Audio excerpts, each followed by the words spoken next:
This week on the CNET Tech Review, avoid the gas station for weeks with the 2011 Chevy Volt. Samsung's new Edge-lit 3D TVs are no joke. Turn your favorite tunes into ringtones. Plus, our top 5 personal digital disasters and how to avoid them. It's all coming up right now.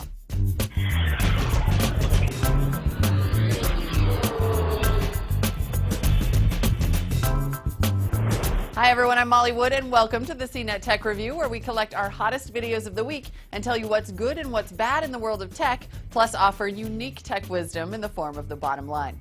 Let's get started with the good.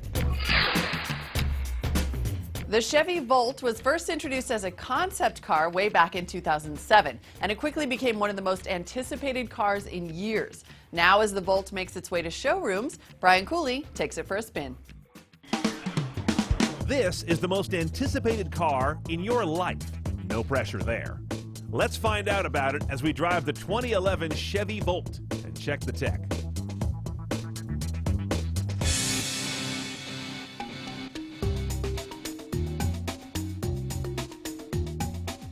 The 1970 Z car, the 76 Accord, the 86 Taurus, all watershed introductions, and all pale in the glare of the hype around this guy, the 2011 Chevy Volt.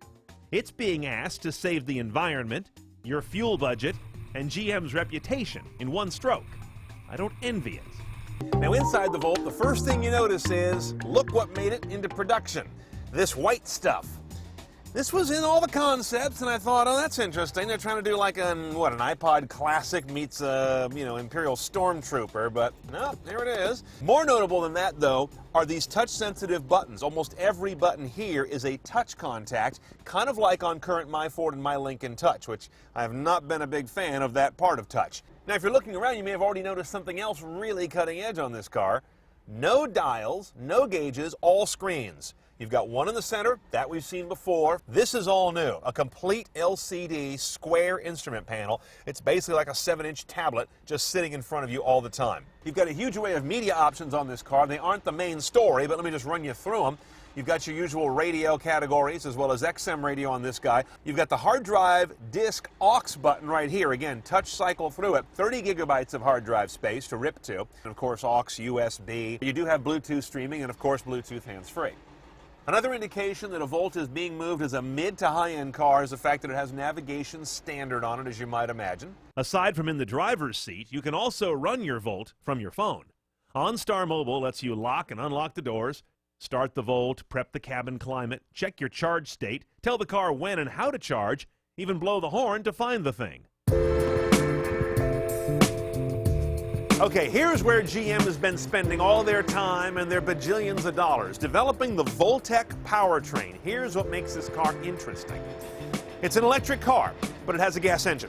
There's a 1.4-liter inline-4 super lean burn gas engine here that does nothing but turn a generator.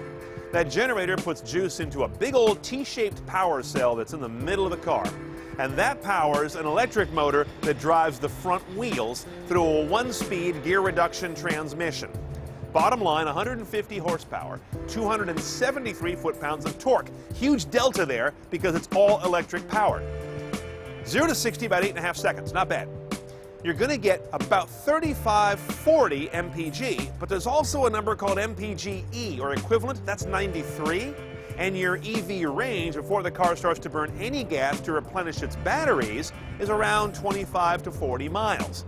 There's a lot going on here.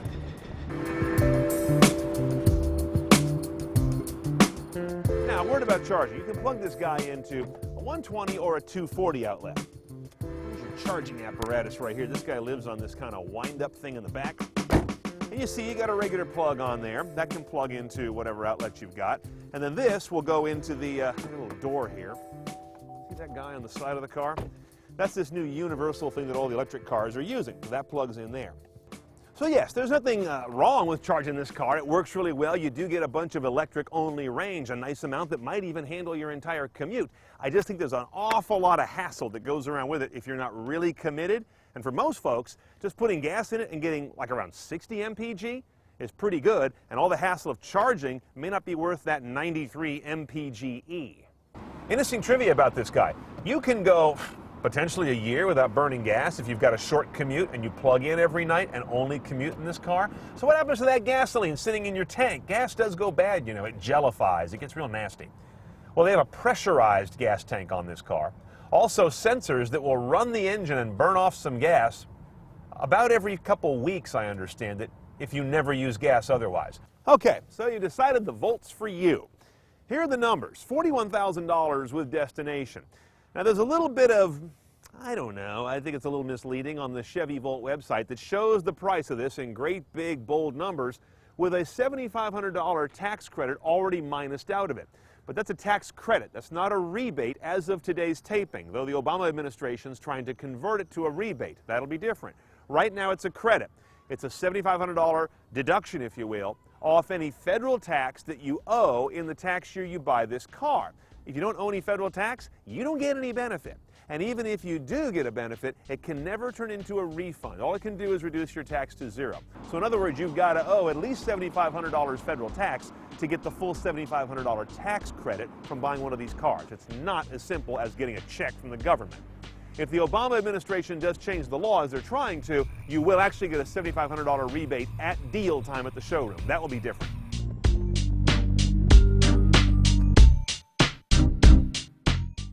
Brian had a lot more to say about this car, and we don't have time to show it all to you. So head over to CNET TV and search for 2011 Chevy Volt for the full review. You will not be sorry. Now, yes, a lot of us scoffed at 3D TVs when they first started showing up, but some of the new sets, like this one from Samsung, are winning over our AV crew. Just don't make 3D performance your main priority. David Katzmeyer from CNET, and I'm here with the Samsung UND 6400. This is an LED-based LCD TV with edge-lit configuration, which means it's mighty thin, and Samsung's actually made this TV even more compact than in previous years. It has this really thin bezel around the edge here, not quite as thin as the step-up models, but still pretty darn thin. It's less than an inch from the edge of the picture to the edge of the panel, and there's a transparent frame around the extreme edge that makes it look even slimmer. So all told, this is one very compact looking TV. It's also Samsung's least expensive LCD to include 3D technology. The company is throwing in 2 pairs of active shutter glasses, and additional pairs cost about $50 a piece. That's a pricing improvement for sure compared to last year. TV also has Samsung's Smart Hub Internet technology. It's the first one we've reviewed with that Smart Hub suite. That just means that all the Internet apps, streaming services are all grouped into one big home screen here. It's actually a little bit jumbled in our experience, but Samsung did add the ability to search video services. Unfortunately, that search is pretty crippled. It doesn't hit Netflix or any of the other major services, although it does get Vudu. Another issue with Smart Hub is it's missing Amazon Instant, which is the streaming services from Amazon, although the other content is pretty darn strong. Smart Hub also offers a limited recommendation engine for its video services, as well as access to Samsung's extensive App Store, so you can go onto the App Store and download games and Google Maps, ESPN, even some additional widgets, although the company did drop Yahoo widgets. Overall, Samsung Smart Hub is very complete, although again the interface is a little bit cluttered and people who are getting at it for the first time might be a bit intimidated. TV is very well featured otherwise. You can find plenty of adjustments in the menu, including a 10-point color temperature system, as well as a color management system that really did a pretty good job of improving the color in our experience. TV also has the full ability to adjust the de-judder processing, so you can go in and play around with things like judder and blur reduction to your heart's content. When we took the Samsung UND 6400 into the lab, we were pretty impressed by its picture quality for an edge-lit LED. The black levels are pretty darn good, and color accuracy, at least the bright areas, is excellent, although we did see some blue creep into the darker areas of the picture. We also appreciated the excellent video processing, which handled 1080p24 well, and as an added bonus, this TV does 3D a lot better than it did last year. We're not sure if that's the glasses or the new panel itself or some combination, but it has less crosstalk and overall better 3D picture quality than its predecessors. The back panel on the Samsung has 4 HDMI inputs, which is pretty good, but the analog connectivity is pretty sparse. There's only 1 component video and 1 standard video input, and they require breakout cables to work. Samsung also throws in a PC input and 3 USB ports. That's a quick look at the Samsung UND 6400 series, and I'm David Katzmeyer. I gotta say, for my money, I think I'd rather have the apps than the 3D. I'm just saying. Moving on, custom ringtones are a great way to tell who's calling you before you look at the caller ID. But what if you can't find the right tune to sum up your relationship with that person? Jessica Dolcourt has a handful of handy options for creating your own ringtones in this week's Tap That App.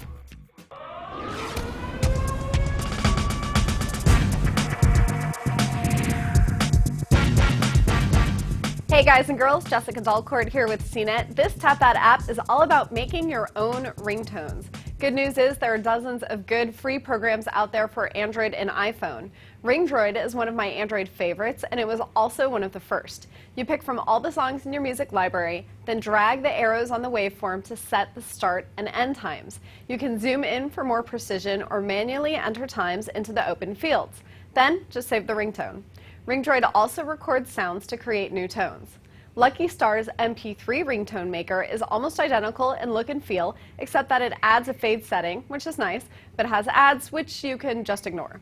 Share Tones is another fantastic freebie because it's got a shared database of ringtone timings for songs that you already own. So if somebody else has edited the ringtone just so, you can quickly apply those settings to your songs to make a ringtone identical to theirs. Finally, there's Mongo Ringtone, but strangely, you have to search for it as Top Ringtone Maker Pro in the Android market.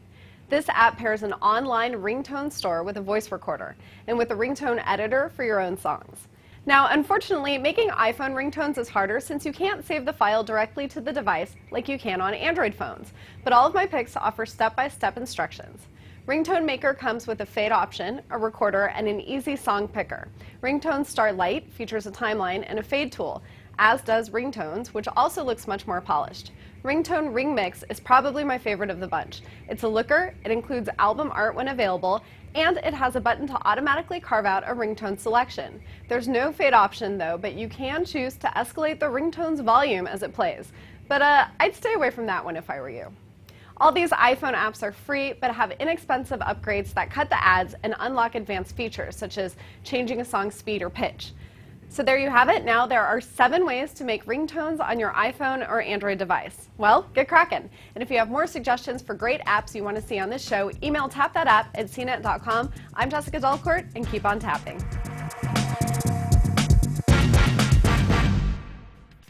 Wow, sex on fire, all over that video.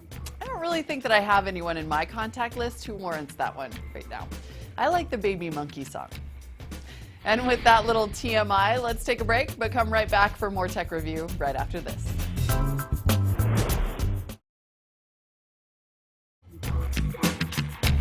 Welcome back to the CNET Tech Review, our weekly video digest of all things good and bad we've seen here at CNET TV. Continuing on in the good.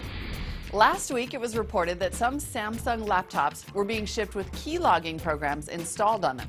Now, it turns out those reports were false, but it does bring up a valid concern. What if you suspect that someone's trying to spy on you and what you're doing on your computer? Well, here's Seth Rosenblatt to show you how to protect yourself from those prying eyes. Samsung does not install keyloggers on its laptops. I repeat, Samsung does not install keyloggers on its laptops. But that doesn't mean you won't encounter a keylogger in the future. Hi, I'm Seth Rosenblatt, and today I'm going to show you how to detect and remove keyloggers, those programs that surreptitiously record every tap of the keyboard for parents or your boss to pore over. However, if you're not already familiar with mucking about in your computer's registry and system directories, you really ought to get some help with this. Keyloggers are hard to uninstall because they intentionally hide themselves from the Start menu, and it's unlikely that you'll know the name of the program. So, if you suspect you're being tracked with one, start off by grabbing Security Task Manager from download.com. Once installed, it will tell you information about each running process, and it will specify if they're dangerous or not. Note that it may not have rated all processes that are running, so you may have to research each one online to make sure they're safe. If a dangerous process is detected, you can end the process from within Security Task Manager. Now, do not restart your computer, otherwise the keylogger will start again. The next step is to run a full scan from your antivirus program. Most AVs, like AVG, Avast, or Avira, will detect keyloggers and quarantine them for you. Make sure it's up to date, of course. If your AV doesn't detect it, and you're absolutely positive you've been tracked by a keylogger, there are some more invasive techniques we can use, although they require knowing the name of the logger. First, look for its registry key, which is used to load it when Windows is started. Open a command prompt and type run regedit. Go to the menu bar, select Edit, then Find, and the name of your keylogger. The search should turn up a registry key like this one. Delete all the keys that turn up from the search. Next, we have to make sure that the keylogger's executable files are removed. Go to Windows Explorer and hit the Alt key to bring up the menu bar. Go to Tools, Folder Options, and View. Under Advanced Settings, you'll see an option for hidden files and folders. Make sure that Show is checked, and then search for the name of the keylogger.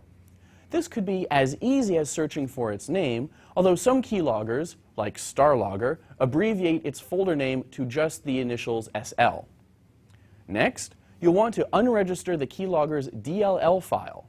Open a command prompt and navigate to the folder containing the DLL.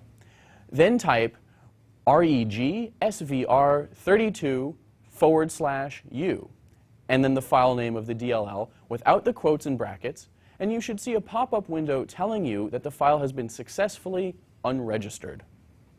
At this point, you may have to check the registry again to ensure that the registry key was deleted. Restart your computer, and once more, check the registry and your Windows System folder to make sure that the keylogger is gone. Finally, you ought to have a clean bill of health. Actually, the double check after rebooting is the second to last thing you have to do. The final step is to figure out who put the keylogger on your computer. Good luck with that. For CNET, I'm Seth Rosenblatt. If I were you, I would hold off on trying to dig too deep into the registries of a company-issued computer.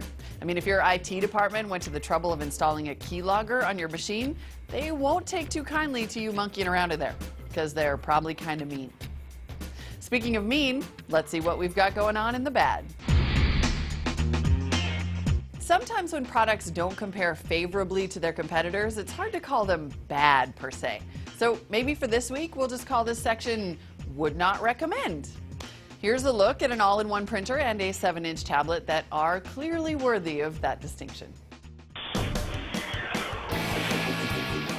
Hi, I'm Justin Yu with CNET.com. This is your first look at the Dell P513W multifunction printer.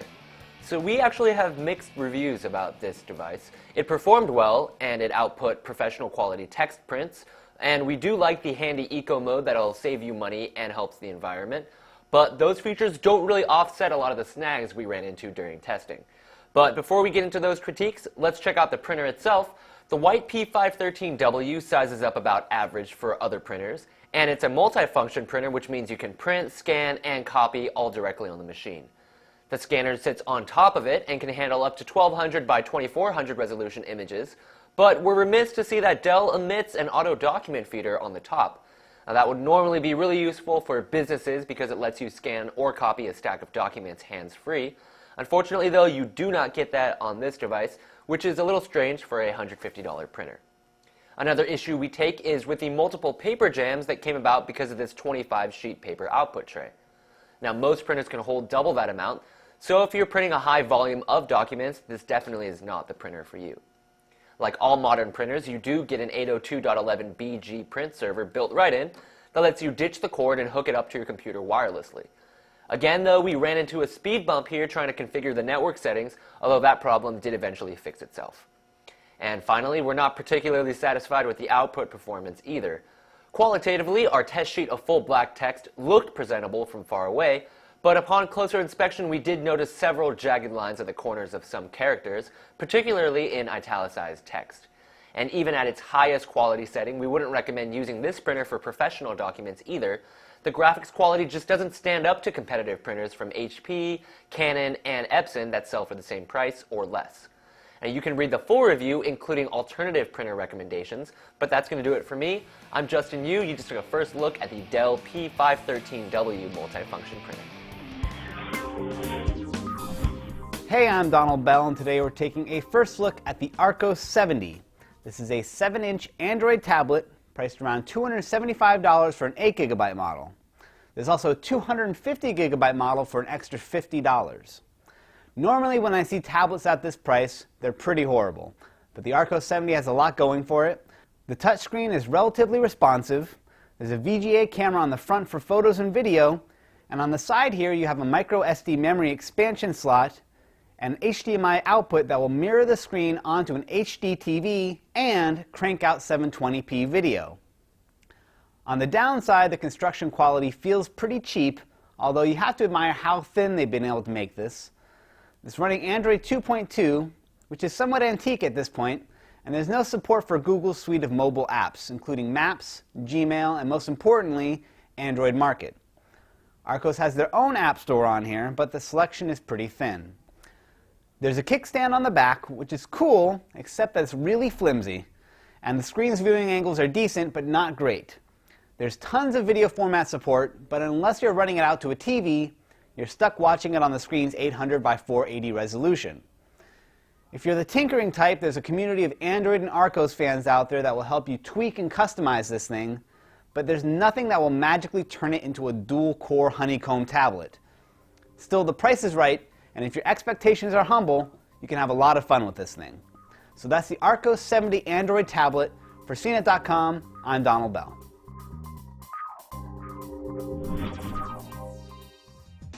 See what I mean? They're not completely terrible. I'm sure someone out there could find some use for them, but they could be better. All right, let's go ahead and check out this week's bottom line. This week, Brian Cooley is counting down his top 5 digital disasters. Not like a Y2K outage or Skynet taking over the world. You know, more like personal screw-ups that can feel like disasters if they happen to you.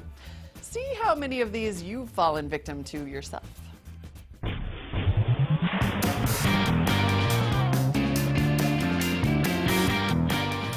You know, it's easier than ever for your life to go down the tubes these days with just one errant message, post, or call. Hey, thanks technology.